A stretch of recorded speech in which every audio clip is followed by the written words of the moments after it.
Hey, what's going on, guys? This is Blood Phantom 81. I'm very happy to have you.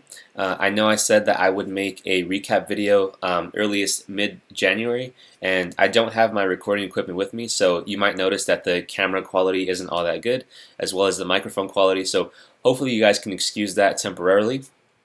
But I did want to get an update out there because I think it's pretty important.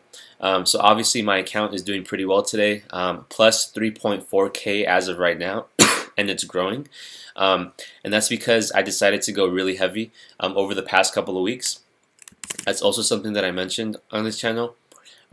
So the reason why I went heavy was, well, the first day that I went extremely heavy was on Christmas Eve, and so that's when I posted my Christmas Eve video, and then we saw a really nice rebound. In fact, the Dow had one of the best days in all of its history after that video. And then around January 1st, I posted my how well did Blood Phantom 81 do, and in that video I said that I was back in cash temporarily and I would expect some short-term volatility. We got exactly that, so then I went back into heavy positions again, and now we're seeing some follow-through, and as a result my account is doing pretty well. So I'm not making this up. And as far as some next steps, which is exactly why I'm making this video, I do think that the market is going to have a lot of trouble here at this red trendline resistance. So this red trendline resistance has acted as support over the last year pretty much. Clearly, we can see how many bounces we got off of this, at least maybe 1, 2, 3, 4, 5. So I do think that this is going to be a tough area to get over, and I don't think that we're going to get over this on the first try. So this is about maybe the 2600 level, maybe 2625 or something like that. I wouldn't be too picky. As we get closer to 2600, I'm going to start losing some positions and get back in cash. But I also want to place a lot of emphasis on how important the moving averages are. So on this channel, I had been highlighting the 200-week moving average over the last 2 months or something like that, and that's exactly where we bottomed. It was pretty much to the dollar.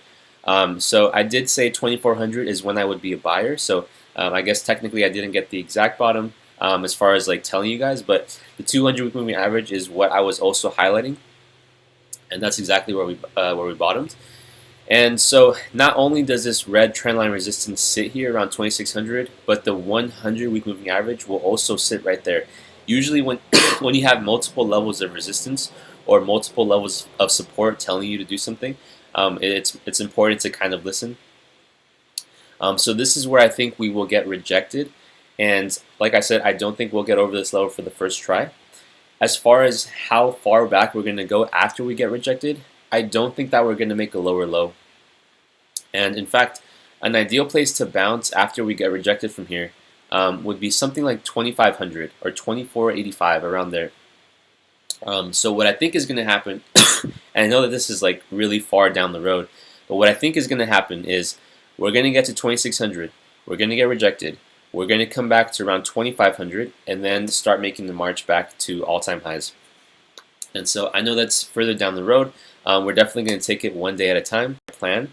So as we start to get to 2600, I'll start to unload some positions and get back in cash and and waiting to get back in again, because as of now, there's more cash than I would like. In fact, I have about 6.3K in buying power, which I want all my cash working for me. I actually don't like being in cash all that much.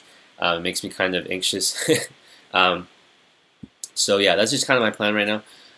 Thank you guys for watching, and thank you guys for all the support lately. I know I've been getting like a whole bunch of nice comments lately, so thank you guys for that. And yeah, I'll see you guys next week. Hopefully I can start recording with better equipment. Anyway, have a great week, have a great day, and good luck trading.